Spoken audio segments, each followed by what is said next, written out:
Halo semuanya, perkenalkan saya Emilia Febiola lagi dengan NIM 1020-25007. Di sini kita akan membahas mengenai entry data uji normalitas.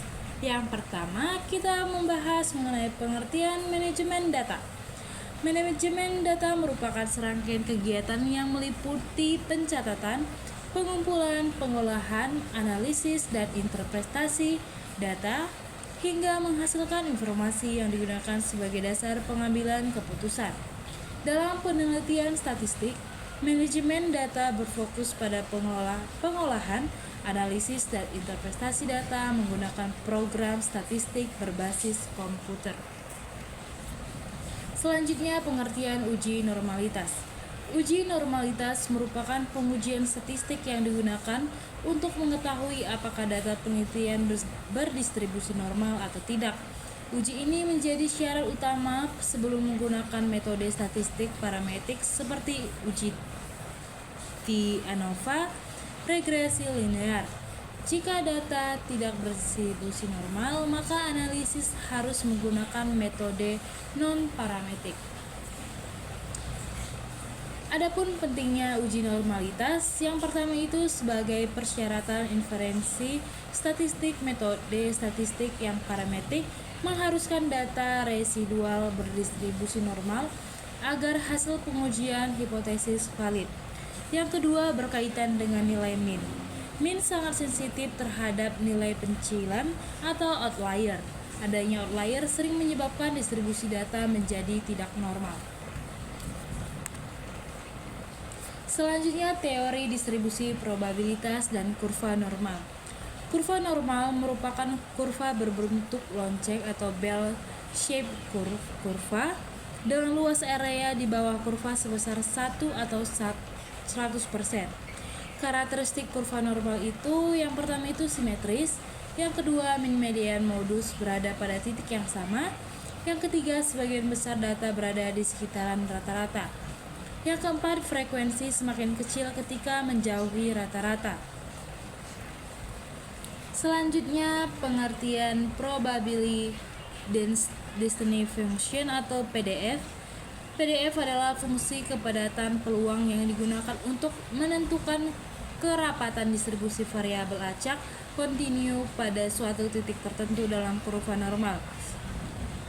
Kumulatif distribusi function atau CDF adalah fungsi distribusi kumulatif yang digunakan untuk menghitung peluang bahwa variabel acak X bernilai kurang dari atau sama dengan nilai tertentu.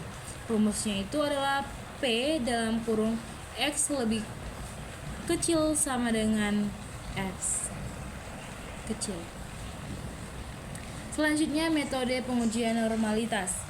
Uji Lilliefors merupakan modifikasi dari uji Kolmogorov-Smirnov yang digunakan ketika parameter populasi tidak diketahui dan diestimasi pada sampel. Rumus Lilliefors itu yaitu L sama dengan max FZ dikurang SZ. Keterangannya, FZ itu distribusi teoritis, SZ itu distribusi empiris, dan kriteria keputusan. Jika L hitung lebih kecil sama dengan L tabel, maka data tersebut berdistribusi normal. Selanjutnya, uji Kolmogorov dan Smirnov digunakan untuk membandingkan distribusi data sampel dengan distribusi teoritis normal. Rumus Kolmogorov-Smirnov yaitu D sama dengan max FZ dikurang SZ. Keterangannya itu D itu statistik Kolmogorov, FZ itu distribusi teoritis, dan SZ itu distribusi empiris. Selanjutnya, hipotesis uji normalitas. Hipotesis 0 atau H0 disebut data berdistribusi normal. Hipotesis alternatif H1, data tidak berdistribusi normal. Dasar pengambilan keputusan menggunakan nilai signifikan atau sig jika signifikannya itu lebih besar daripada 0,05, maka H0 diterima, data berdistribusi normal. Dan jika signifikannya lebih besar dari 0,05,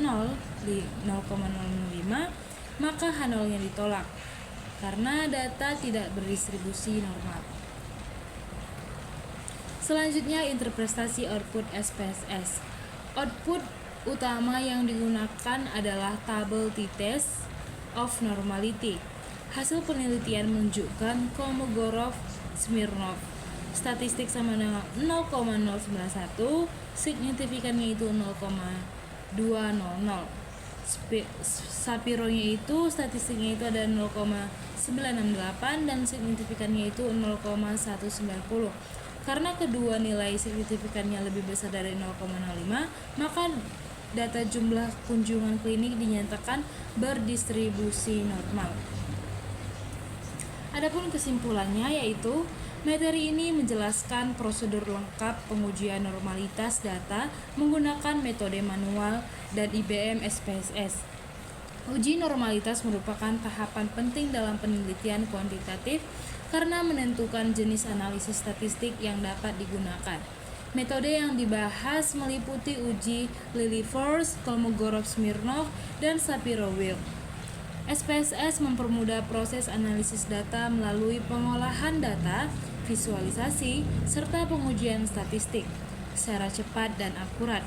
Berdasarkan contoh kasus, jumlah kunjungan pasien klinik selama 50 hari, hasil perhitungan manual maupun output SPSS menunjukkan bahwa data berdistribusi normal karena nilai signifikasi pada uji Kolmogorov-Smirnov dan Shapiro-Wilk lebih besar dari 0,05 dengan terpenuhinya asumsi normalitas. Data tersebut layak dianalisis menggunakan metode statistik parametrik seperti uji T, ANOVA, dan regresi.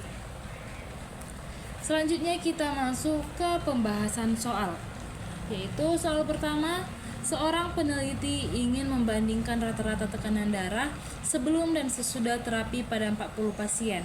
Sebelum memilih uji T berpasangan, sebelum menguji uji t-test berpasangan, PI-RATE atau t-test, peneliti melakukan uji normalitas dan memperoleh nilai Shapiro-Wilk signifikannya itu 0,012. Pada taraf signifikan A sama dengan 0,05, tindakan yang paling tepat adalah,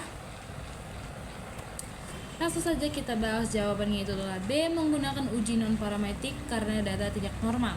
Karena nilai signifikan Shapiro itu 0,012 lebih kecil dari 0,05, sehingga H0-nya itu ditolak. Artinya data tidak berdistribusi normal karena asumsi normalitas tidak terpenuhi.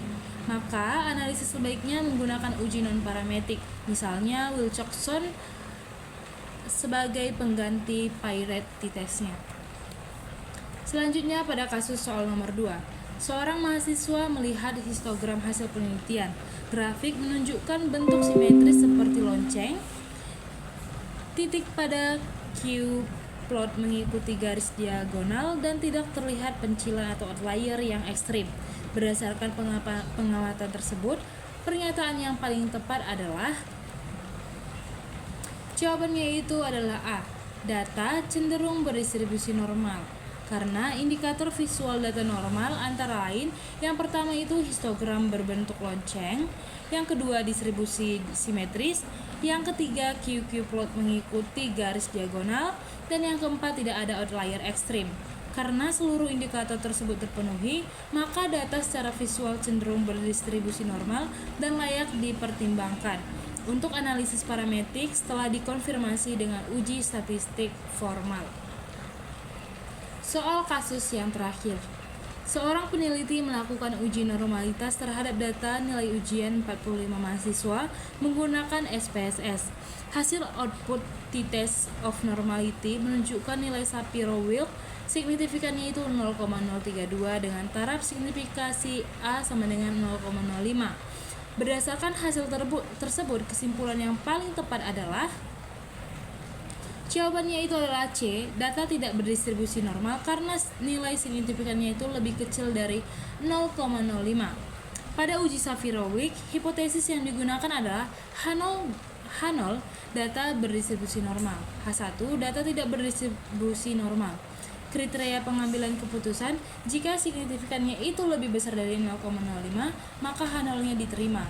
Jika signifikannya itu 0,05, maka H0-nya itu ditolak.